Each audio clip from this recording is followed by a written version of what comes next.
So have you heard about superbugs? Do you know where they come from? Oh, it is kind of crazy to think about. I stopped by GBMC to learn more about antibiotics and what we need to know.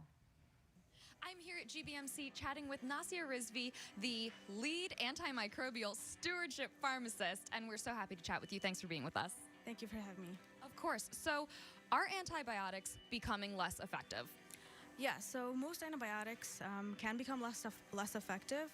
Antibiotics in general inhibit the growth of bacteria. They can also kill the bacteria that's causing an infection. And resistance is essentially the bacteria developing or finding new ways to protect itself against that antibiotic. So essentially it becomes immune to the effects of the antibiotic. Oh, interesting. So then what is a superbug and how does that happen? Superbugs are essentially more resistant bacteria. So they're resistant, or they develop these defense mechanisms against many of the commonly used antibiotics that we have today. Okay, so talk to us a little bit about how that causes resistance. Sure. So bacteria, whenever you have an infection, there's lots of bacteria in your body. So whenever you give antibiotics, some of those bacteria are killed by the antibiotic. Sometimes some bacteria become resistant, or they already have defense mechanisms against that antibiotic.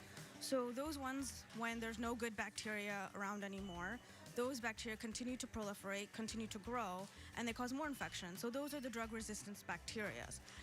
And then eventually those drug-resistant bacteria can actually spread their mechanisms to other bacteria, and then those can be spread to other patients, to other people, and that can, again, cause more resistance and more superbugs. So, in your opinion as a pharmacist, how can we maintain the efficacy of antibiotics when we're using them so frequently? Sure, there's actually a lot of things that everyone can do. We should all be good stewards of antibiotics. So firstly, as patients, we should use antibiotics only as our doctors or healthcare providers tell us to use them, only when. Should never save antibiotics for later. Should never share antibiotics for later.